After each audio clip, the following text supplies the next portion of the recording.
La historia de los mamelucos comienza de manera paradójica, guerreros de élite forjados de la esclavitud.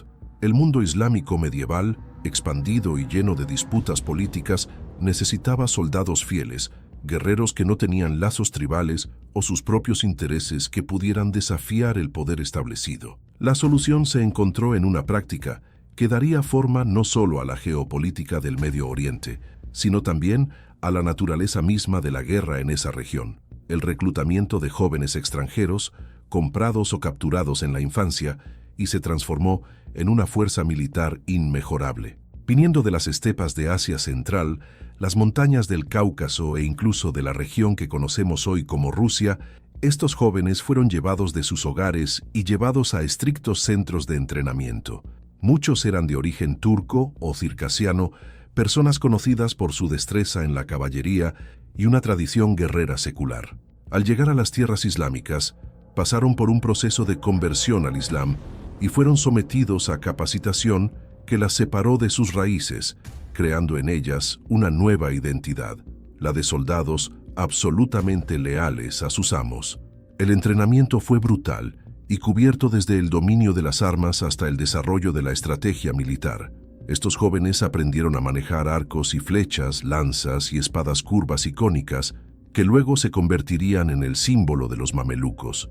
Además de la destreza en el combate, fueron entrenados en el arte de montar, convirtiéndose en excelentes caballeros, capaces de maniobras que los convertirían en el terror de los campos de batalla. La disciplina era absoluta. El fracaso significó un castigo severo, pero el éxito prometió algo con lo que ningún esclavo podría soñar: ascensión social y poder. Al contrario de lo que uno podría imaginar, los mames no fueron simplemente soldados al servicio de un imperio. Formaron una casta militar independiente, con sus propios códigos y una estructura que les permitió ascender socialmente, incluso ocupando posiciones de alto riesgo en la administración de los estados islámicos. Este sistema, conocido como esclavitud militar, era diferente de la esclavitud tradicional. En lugar de ser tratados como una propiedad común, los mames fueron educados como guerreros de élite y, en muchos casos, recibieron tierras, riquezas e incluso se convirtieron en gobernantes.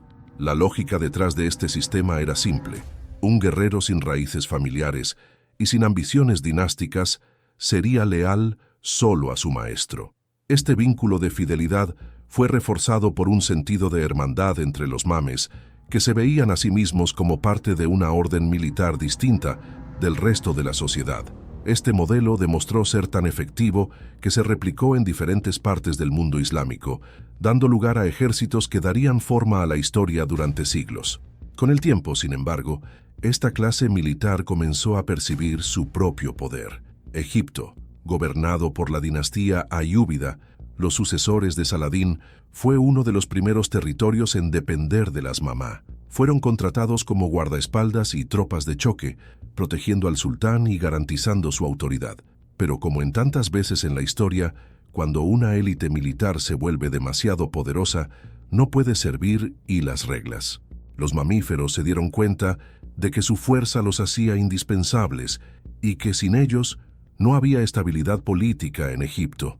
Esta transición de soldados a caballeros no ocurrió de la noche a la mañana. Al principio, los mamesmos todavía eran sumisos a los ayíbidas, pero su influencia creció con cada generación. Al final, un solo golpe sería suficiente para que dejaran de ser los guardianes del poder y se conviertan en los propios gobernantes.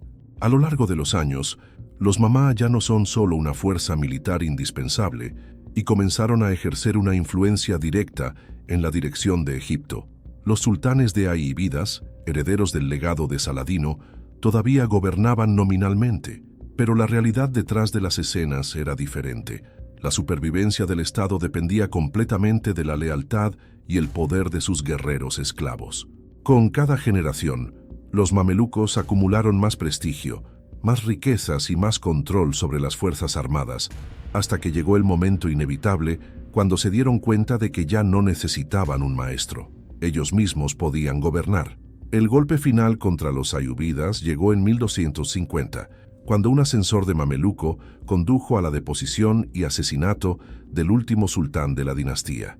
Egipto, ahora sin un gobernante legítimo, cayó en manos de aquellos que durante tanto tiempo habían servido como sus protectores.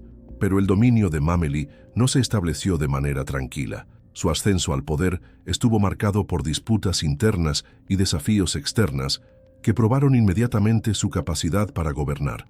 A diferencia de las dinastías tradicionales que aprobaron el poder heredado de padre a hijo, el gobierno de Mameluch siguió su propia lógica. El sultán fue elegido entre los guerreros más poderosos y el liderazgo no estaba garantizado por los lazos de sangre, sino por la fuerza y la capacidad política. Este modelo creó un ciclo de intriga, conspiraciones y asesinatos dentro del propio gobierno, ya que cada sucesión era una nueva disputa sangrienta sobre el trono. Pero a pesar de sus luchas internas, las mamá son los gobernantes formidables. Al mando de un Egipto próspero y estratégicamente localizado, convirtieron al país en uno de los estados más poderosos del mundo islámico. Controlaron rutas comerciales esenciales que unen a Europa con el este a través del comercio de especias, seda y oro. Además, fortalecieron las ciudades egipcias construyendo mezquitas, escuelas y fortalezas, dejando un legado arquitectónico que todavía impresiona. Sin embargo, la verdadera fuerza del sultanato de Mameluco no estaba en su economía o infraestructura, sino en su capacidad militar. Desde el momento en que tomaron el poder, las mamaques se vieron obligados a demostrar repetidamente que eran más que solo soldados calificados. Necesitaban demostrar que podían defender el mundo islámico contra las amenazas externas. Y estas amenazas pronto surgieron. El primer gran desafío vino de Occidente, con la llegada de la Séptima Cruzada, dirigida por Luis IX de Francia, el rey que luego sería canonizado como San Luis. Gran campaña para conquistar Egipto, porque sabían que sin derrotar a los mamelucos, nunca podrían volver a tomar Tierra Santa. El plan de los cristianos era simple y directo: invadir Egipto, capturar la ciudad de Damieta y marchar a El Cairo, obligando a los musulmanes a sumergirse. En el papel, era una estrategia prometedora, pero los mamaques estaban listos para enfrentar esta amenaza con un tipo de guerra que los europeos no esperaban. La victoria contra los cruzados no solo consolidó al sultanato de Mameluco como uno de los poderes más formidables del mundo islámico, sino que también demostró a Occidente que estos guerreros de esclavos estaban lejos de los simples sirvientes. Eran caballeros de Egipto y, sobre todo, maestros en el arte de la guerra. La invasión de los cruzados a Egipto comenzó como un golpe audaz. En 1249, dirigido por el rey Luis IX de Francia, los ejércitos cristianos aterrizaron en la ciudad costera de Damieta, una de las fortalezas más importantes del delta del Nilo. Para los europeos, esta sería la clave para avanzar hacia El Cairo y a partir de ahí reanudar Jerusalén. Para los mames, sin embargo, este fue un campo de pruebas. El verdadero momento para demostrar que su gobierno no fue el resultado del azar, sino del derecho otorgado por la fuerza. Desde el primer contacto, los franceses quedaron impresionados por la resistencia de los mamelucos. A diferencia de las fuerzas musulmanas que los cruzados habían enfrentado en otras campañas, estos guerreros no siguieron la lógica convencional de la guerra medieval. Sus ataques fueron impredecibles, sus estrategias basadas en la velocidad y la emboscada, y su dominio de caballería los hizo prácticamente intocables en el campo abierto. Pero por un descuido de las fuerzas egipcias, Damieta cayó rápidamente en manos de los cruzados. La confianza de Luis IX ha crecido. El rey francés creía que marchar a El Cairo sería una simple cuestión de tiempo. Sin embargo, subestimó la resistencia de los mamelucos. Los guerreros de sultanato se retiraron estratégicamente, permitiendo a los cruzados avanzar cada vez más al Egipto. Lo que parecía ser un avance triunfante fue, de hecho, una trampa que se preparaba meticulosamente. El momento decisivo llegó en abril de 1250, en la batalla de Al-Mansura. Mientras que los franceses avanzaron hacia la ciudad, creyendo que los musulmanes fueron retirados, los mames respondieron con plena vigencia. Usando el río Nilo en sí como arma, abrieron presas y redirigieron las aguas para confundir y debilitar las tropas enemigas. El ejército francés, que ya sufría enfermedades y escasez de suministros, estaba rodeado y masacrado. En medio del caos, el propio rey Luis fue capturado. Un monarca europeo encarcelado por guerreros de esclavos era impensable para la cristiandad. El impacto de la derrota fue devastador para los cruzados, quienes hasta entonces creían en la invención de sus campañas.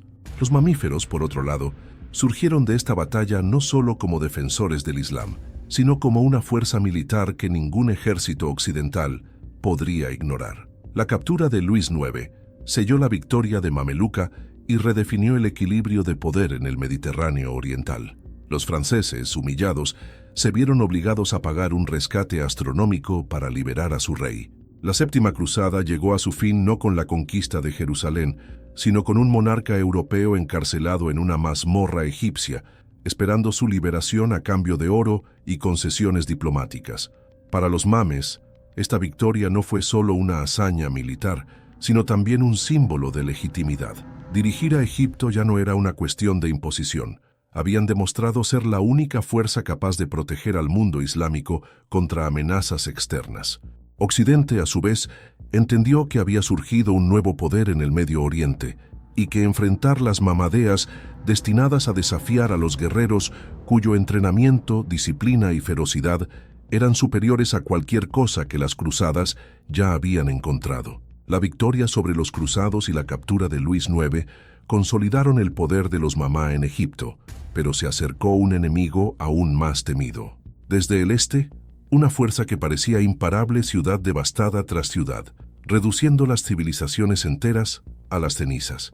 Los mongoles, bajo el mando de la dinastía de Gengis Khan, habían barrido los mapas del mapa, destruyeron Bagdad y exterminaron el califato abasí, algo que los cristianos nunca habían logrado. Ahora, en 1260, marcharon hacia el corazón del mundo islámico, y solo las mamimates se interpusieron entre ellos y la destrucción total. El miedo se cernía sobre el Medio Oriente. La reputación mongol era aterradora. Donde pasaron, no dejaron sobrevivientes. Sus tropas fueron rápidas, disciplinadas y despiadadas. Los gobernantes de la región se rindieron incluso antes de que comenzara la batalla, ya que sabían que resistir significaba el exterminio de sus ciudades. Pero los Mamesmids no eran gobernantes comunes. Su origen los había preparado por un momento como este. Creado para la guerra, entrenados para luchar hasta la muerte, vieron a los mongoles no como un terror invencible, sino como un desafío para superar. Comandado por el sultán Qutuz y el general Baybars, los mamelucos reunieron su fuerza y marcharon para interceptar el avance mongol.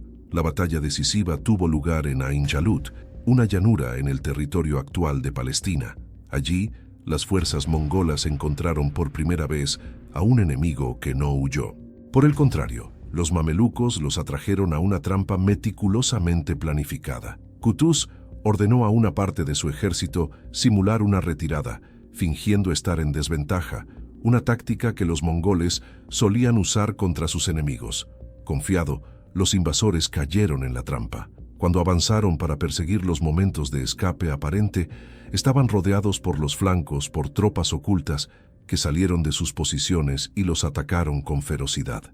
El campo de batalla se convirtió en una masacre y por primera vez en la historia, un ejército mongol fue derrotado decisivamente. La victoria en Ain Jalut no solo evitó la destrucción de Egipto y Siria, sino que también marcó un punto de inflexión en la expansión mongol. El mito de la invencibilidad de los guerreros de la estepa se rompió.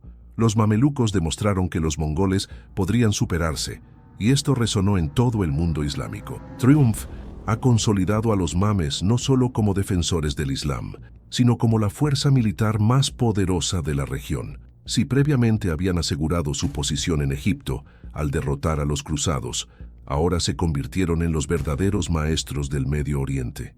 Ningún otro poder musulmán se atrevió a desafiarlos. Su gobierno se basó en el mérito de la guerra, y Ain Jalut les había dado una legitimidad incuestionable. El general Baybars, uno de los grandes arquitectos de la victoria, pronto reclamaría el trono para sí mismo.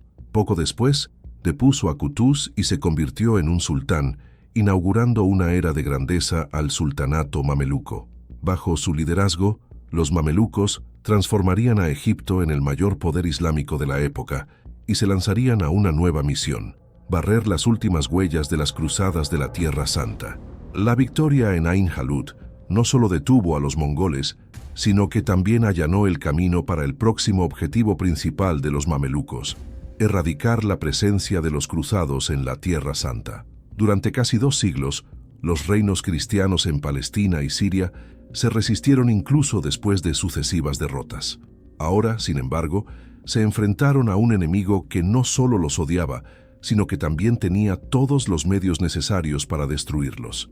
Lo que comenzó como una lucha religiosa por el control de Jerusalén estaba a punto de convertirse en una masacre sin precedentes.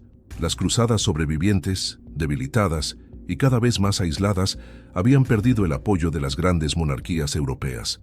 La idea de las cruzadas ya no era tan popular en Occidente. Después del fracaso de la Séptima Cruzada y la humillación de Luis IX, los reyes cristianos eran reacios a gastar recursos y tropas en una guerra que parecía perdida. Como resultado, las últimas fortalezas cristianas en la región han estado prácticamente de su propia suerte, rodeadas de enemigos cada vez más poderosos y decididos a expulsarlos. Sultán Baibars, que había tomado el trono mameluco después de la victoria contra los mongoles, decidió que era hora de terminar con los cruzados de una vez por todas. No solo vio a los cristianos como enemigos del Islam, sino también como un problema estratégico. Mientras controlaba puertos y fortalezas en la costa mediterránea, siempre habría la amenaza de una nueva invasión europea. La solución fue simple y brutal: barrerlos de la región. La campaña comenzó con ataques meticulosos contra fortalezas más pequeñas. Baibars usó la táctica de destrucción total, quemando ciudades enteras y asegurando que los cruzados no tuvieran posibilidades de regresar. Cada castillo que cayó se redujo a los escombros. Cada pueblo conquistado fue saqueado sin piedad. Los cristianos desesperados intentaron resistir, pero sus ejércitos estaban fragmentados y su liderazgo debilitado. Uno por uno, las fortalezas cruzadas estaban siendo eliminadas. El golpe final llegó en 1291, cuando los mamadeos rodearon a Acre, la última gran fortaleza cristiana en la región. Durante décadas, Acre había sido el corazón de los reinos cruzados, un puerto esencial para el comercio y el envío de refuerzos de Europa. Su caída significaría el final definitivo de las cruzadas. La batalla fue feroz, con los caballeros cristianos luchando incluso al último hombre, pero el asedio mameluco fue implacable. Cuando las paredes finalmente se arruinaron, la ciudad fue tomada en un baño de sangre. Hombres, mujeres y niños fueron masacrados o vendidos como esclavos. Los pocos que lograron escapar se partieron para nunca regresar. Con la caída de Acre, el sueño de las cruzadas estaba oficialmente muerta. Las mameshels habían hecho lo que ni los grandes sultanes seljúcidos ni los ayudados de Saladino habían logrado: expulsar a los cristianos de la Tierra Santa de una manera definitiva. Nunca más un ejército europeo establecería un reino en Palestina o Siria. La región ahora pertenecía exclusivamente al mundo islámico. La victoria de Mameluca tuvo repercusiones que se extendieron durante siglos. En Occidente, la noticia de la caída del Acre se recibió con shock y renuncia. El tiempo de las cruzadas había terminado. En el Medio Oriente, los mamelucos se han consolidado como los grandes defensores del Islam. Ningún gobernante musulmán se atrevió a desafiar su autoridad, y el sultanato egipcio se convirtió en el poder principal del mundo islámico. Con la expulsión definitiva de los cruzados de la Tierra Santa, los mamás son la fuerza suprema del Medio Oriente. No eran solo guerreros invencibles, eran gobernantes astutos que controlaban a Egipto, Siria y vastas rutas comerciales que conectaban el Mediterráneo con el Océano Índico. Bajo su gobierno, Egipto ha florecido, convirtiéndose en el centro político, económico y cultural del mundo islámico. Pero con la grandeza, también estaba la necesidad de manejar un imperio complejo, donde la guerra era solo una de las armas de poder. Desde su ascensión, los mamelucos habían sido un gobierno militarista. El trono no fue transmitido de padre a hijo, como en las dinastías tradicionales, sino que se disputó por los propios miembros de la élite. Esto generó ciclos constantes de intriga política y asesinatos, donde el sultán reinante necesitaba demostrar una fuerza absoluta para evitar ser depuesto. Aún así, el sultanato mameluco prosperó, manteniendo un delicado equilibrio entre la brutalidad y la sofisticación. Uno de los pilares de esta prosperidad fue el control de las rutas comerciales. Egipto ocupó una posición estratégica, conectando Europa y Asia. Las especias de la India, la seda de China y el oro de África fluyeron a través de los puertos de mamelucos, lo que hace que el sultanato sea inmensamente rico. Impuestos sobre los bienes que pasan por ejércitos financiados por el territorio mameluco, fortalezas y grandes proyectos arquitectónicos. Bajo su gobierno, ciudades como El Cairo, Damasco y Alepo se han convertido en centros vibrantes de cultura y comercio, llenos de mercados exóticos, bibliotecas y grandiosas mezquitas. Los Mamihol Sultans también invirtieron fuertemente en religión y arte. Se erigieron grandes mezquitas y doncellas, estableciendo El Cairo como el corazón del conocimiento islámico. El Islam sunita fue promovido como la ideología oficial del Estado, y las mamadeados se convirtieron en los protectores de califato, a pesar de que el califa era una figura simbólica bajo su control. Este patrocinio religioso ayudó a legitimar a su gobierno, asegurando el apoyo de académicos y clérigos musulmanes. Pero lo que realmente distinguió a los Mameyukos de otros gobernantes fue su identidad como una clase militar separada del resto de la sociedad. Solo aquellos que pasaron por el entrenamiento de mameluco podrían ocupar altas posiciones en el ejército y la administración estatal. Este sistema mantuvo al sultanato en manos de guerreros disciplinados, pero también creó una desconexión entre los gobernantes y la población común. Mientras que la economía prosperó y los ejércitos garantizaban la seguridad del imperio, los Mameyukos vivían en un mundo separado, donde la política se resolvió en el cable de la espada. A pesar de todo su esplendor, la naturaleza inestable del gobierno de Mamelucan estaba comenzando a mostrar signos de fragilidad. Los conflictos internos entre las facciones rivales a menudo condujeron a cambios abruptos de liderazgo, y las alianzas políticas fueron tan volátiles como las batallas de campo abiertos. Cada nuevo sultán tuvo que reafirmar su poder a través de la fuerza, lo que resultó en ciclos de disputas y ejecuciones. Aún así, durante más de 2 siglos, los mamaques fueron los innegables caballeros del mundo islámico. Su dominio se extendía a través de tierras sagradas, protegiendo a la Meca y Medina, controlando las rutas comerciales que conectaban Europa con el este y manteniendo uno de los ejércitos más temidos de la historia.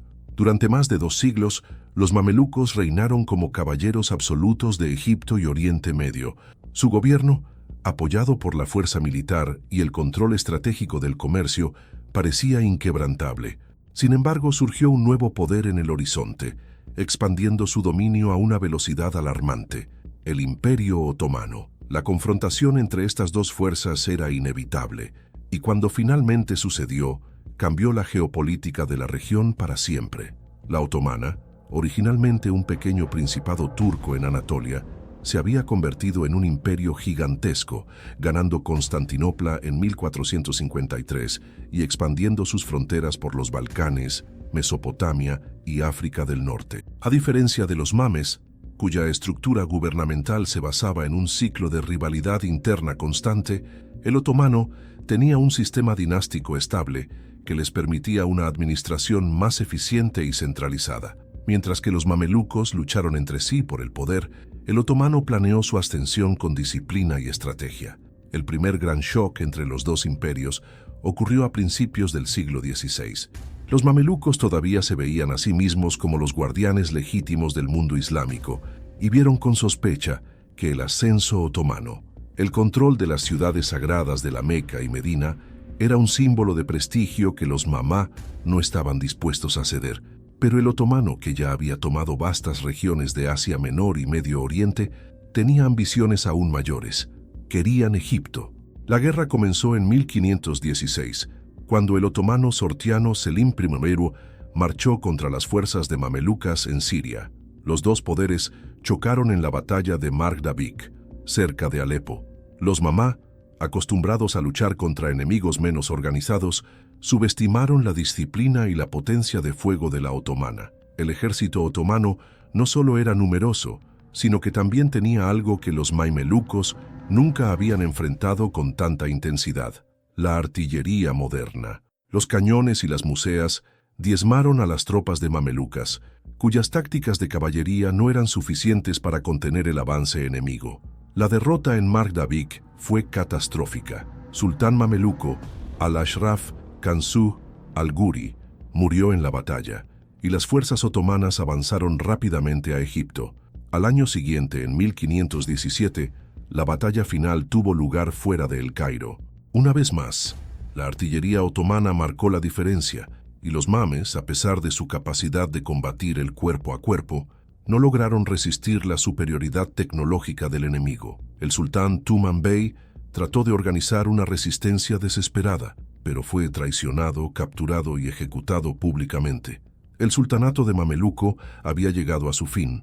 Sin embargo, incluso después de su derrota, los mamíferos no desaparecieron por completo. En lugar de exterminarlos, el otomano decidió incorporarlos a su propio sistema, transformando a muchos de ellos en gobernadores y oficiales del ejército en Egipto. La influencia de Mameli persistió durante siglos, y su identidad guerrera nunca se ha borrado por completo. La caída de los mamelucos marcó el final de una época. Durante siglos habían sido el escudo del mundo islámico contra los cruzados y los mongoles, los señores de guerra más temidos de la región. Pero como tantos poderes antes que ellos, fueron víctimas de su propio éxito. Su modelo gubernamental basado en la fuerza e inestabilidad interna no pudo resistir la eficiencia militar y administrativa de la otomana. La reputación de los mamá como guerreros invencibles no solo fue construida para sus victorias, sino por la forma en que lucharon. Eran maestros de la guerra de caballería, estrategas meticulosos y excelentes duelistas. Más que un ejército convencional, los mamá funcionaron como una máquina de guerra altamente disciplinada, entrenada para enfrentar a cualquier enemigo con velocidad, fuerza y precisión. Su dominio del campo de batalla no solo se debió al coraje, sino también a las tácticas refinadas y al entrenamiento agotador. Desde el momento en que se reclutó un joven esclavo, su vida se redujo a una misión: convertirse en un guerrero perfecto. El entrenamiento comenzó en la infancia y duró años, durante los cuales aprendieron a manejar la espada curva, el arco y la lanza de dominio. Pero el verdadero diferencial de los mamimates estaba en la conducción. Más que simples caballeros, se convirtieron en parte de sus caballos, desarrollando una sincronía impresionante.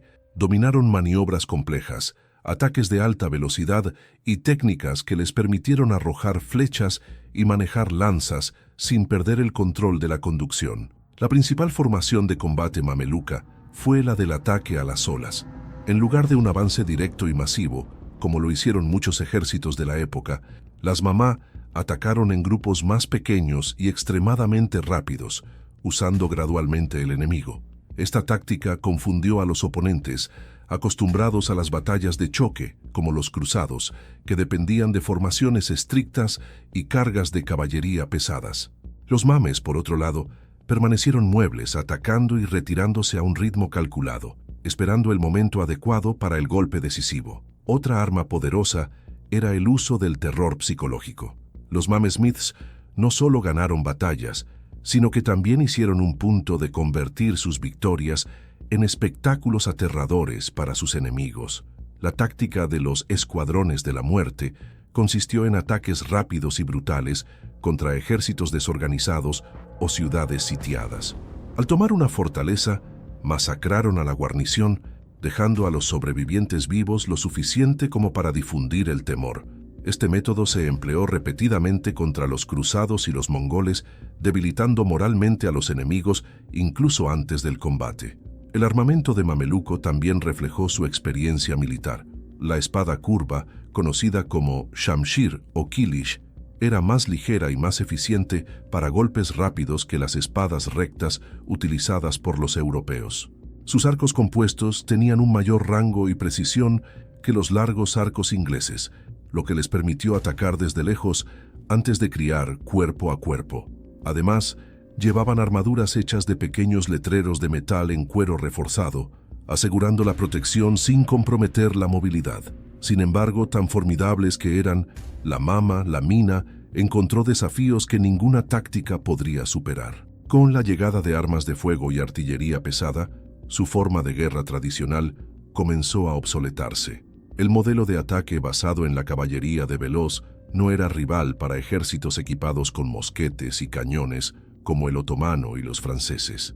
Aún así, hasta el final de su época, los mamajes continuaron adaptándose y luchando contra la ferocidad, negándose a abandonar su legado. La historia de los mamelucos es uno de los más fascinantes y paradójicos de la humanidad.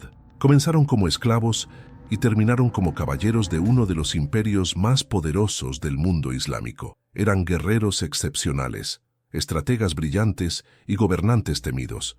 Se enfrentaron a cruzados, mongoles, otomanos e incluso los ejércitos de Napoleón, dejando un legado de logros y batallas que dieron forma a la historia del Medio Oriente. Pero al final, su mayor fuerza también fue su mayor debilidad. La estructura militar que los mantuvo en el poder durante siglos también les impidió crear un gobierno estable y moderno.